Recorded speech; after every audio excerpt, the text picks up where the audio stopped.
And so, George, we heard NATO Secretary General Jens Stoltenberg say that NATO's differences with Russia will not be easy to bridge, but it sounds as though the dialogue is continuing. Talks reportedly went 4 hours long, an hour longer than expected, and this is after 7 hours of discussions in Geneva on Monday. So do you see any headway being made? Not very much. I mean, one or two things: the possibility of reestablishing their offices in Brussels and in Moscow, making communications easier.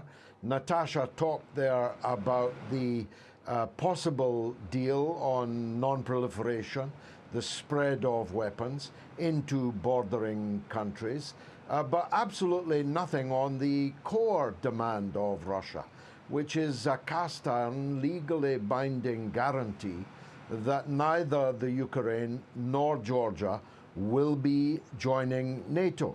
Now, there's no point in giving assurances that there will not be proliferation whilst leaving open the question of membership. It's a bit like telling your wife that you're moving your girlfriend into the family home, but you promise you won't sleep with her.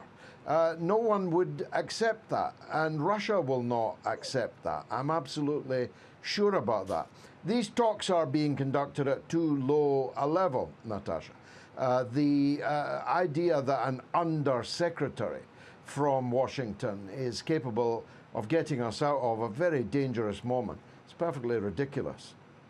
And George, what do you make of accusations that Russia is spreading misinformation on the situation along the border with Russia and Ukraine and about the meetings in Brussels? I mean, talk about the pot calling the kettle black. The entire NATO machine has been pumping out the absolute lie that Russia is about to invade Ukraine. Last Christmas and the Christmas before that, I've lost count of how many times Russia was imminently about to invade Ukraine. It is a complete lie.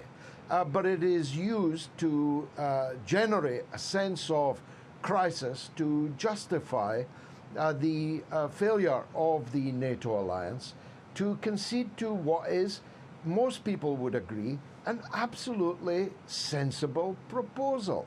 The Russians are asking that you don't put weapons minutes from Moscow in countries that were formerly part of the Soviet Union, and that you don't have war games right on the border with Russia. Can you imagine Russia, China having war games in Mexico or Canada, placing missiles in Mexico or Canada? You really have to look at it in its most basic form. No American would allow that.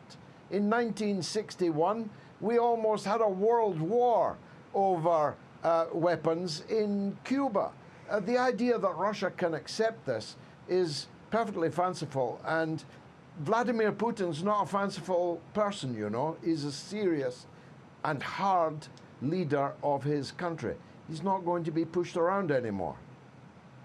Interesting. And George, could there be a chance that NATO representatives could agree to not expand the alliance, but maintain that they will expand when and how they want?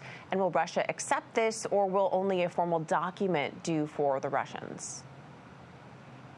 It has to be a formal document, has to be legally binding. These assurances have been given before, as long ago as President Reagan and Mr. Gorbachev, long forgotten in the latter case. But it has to be a treaty. It has to be legally binding. We will not expand NATO into Ukraine or Georgia. We will not conduct war games in either country. We will not place missiles in either country. Signed, the United States of America, not an undersecretary's nod and a wink, but the President, Biden himself, and the President of Russia, Putin, have got to sign that document. Nothing else or less will get us out of this crisis, and they are taking a terrible risk because Russia will take, I'm sure, preemptive action if there is no solution to this question. And that means moving their missiles into territories that they have not been in before. threatening Europe in the way that Europe in NATO is threatening Russia.